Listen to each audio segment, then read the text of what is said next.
ಮೂರು ಅಂಶಗಳಿದೆ. ಒಂದು, ರಾಜ್ಯದ ಮಠ ಮಂದಿರಗಳದ್ದು, ದೇವಸ್ಥಾನಗಳು, ರೈತರ ಭೂಮಿ,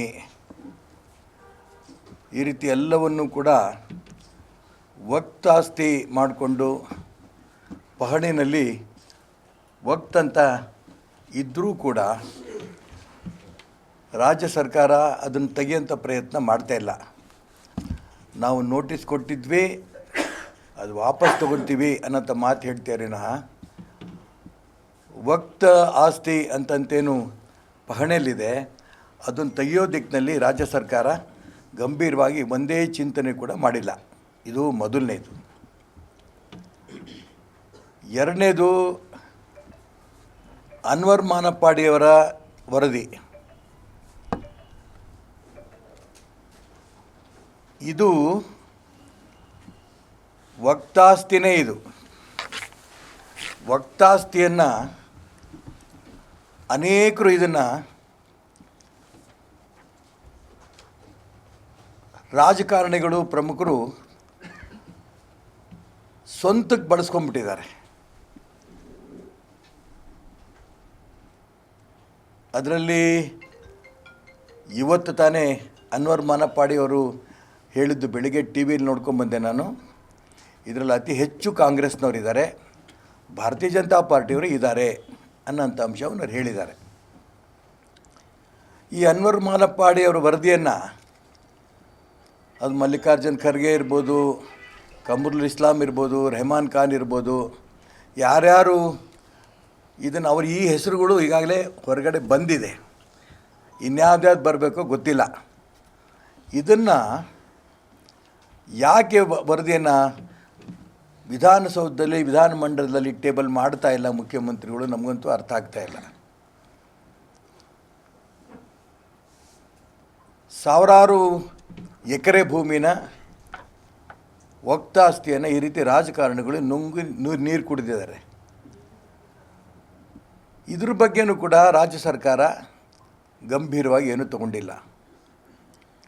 ಅಲ್ಲಿ ಪಹಣಿಯನ್ನು ವಕ್ತಾಸ್ತಿ ಅಂತ ಮಾಡಿರೋದನ್ನು ತೆಗೆಯೋ ದಿಕ್ಕಿನಲ್ಲಿ ಯೋಚನೆಯೂ ಮಾಡಿಲ್ಲ. ಇಲ್ಲಿ ಅನ್ವರ್ ಮಾನಪ್ಪಾಡಿ ವರದಿಯನ್ನು ಚರ್ಚೆ ಮಾಡೋಕ್ಕೆ ಬಿಟ್ಟಿಲ್ಲ.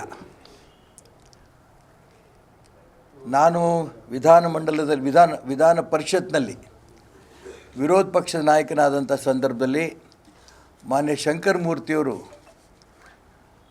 ಸಭಾಪತಿ ಆದಂಥ ಸಂದರ್ಭದಲ್ಲಿ ಅದನ್ನು ಟೇಬಲ್ ಮಾಡಿದ್ರು. ಇದೊಂದು ವಿಶೇಷ. ಆ ಟೇಬಲ್ ಮಾಡಿದ್ದನ್ನು ಸ್ವಾಭಾವಿಕವಾಗಿ ಸರ್ಕಾರ ಚರ್ಚೆಗೆ ಬಿಡಬೇಕು. ಯಾರ್ಯಾರು ಇದನ್ನು ಲೂಟಿ ಮಾಡಿದ್ದಾರೆ, ಎಷ್ಟು ಲೂಟಿ ಮಾಡಿದ್ದಾರೆ, ಆದರೆ ಅದನ್ನು ಚರ್ಚೆಗೂ ಬಿಟ್ಟಿಲ್ಲ. ಯಾರ್ಯಾರು ಇದನ್ನು ಲೂಟಿ ಮಾಡಿದ್ದಾರೆ ಅವ್ರ ಬಗ್ಗೆ ಏನು ಕ್ರಮವೂ ಕೈಗೊಂಡಿಲ್ಲ. ಇದು ಎರಡನೇದು. ಮೂರನೇದು, ವಿಜೇಂದ್ರರವರು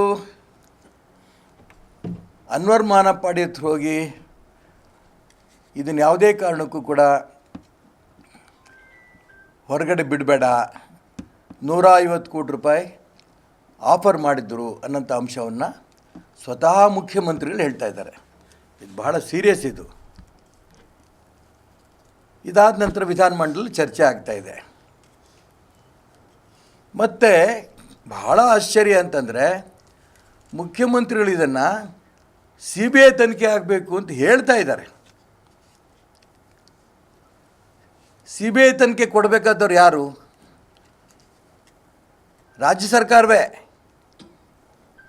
ರಾಜ್ಯ ಸರ್ಕಾರ CBI ತನಿಖೆ ಕೊಟ್ಟರೆ ಅದನ್ನು CBI ತಗೊಂಡು ತನಿಖೆ ಮಾಡ್ತಾರೆ. ಇವತ್ತು ಇಡೀ ಕರ್ನಾಟಕ ರಾಜ್ಯದಲ್ಲಿ ಈ ಮೂರು ಅಂಶವೂ ಚರ್ಚೆ ಆಗ್ತಾಯಿದೆ. ಒಂದು, ವಕ್ತಾಸ್ತಿನ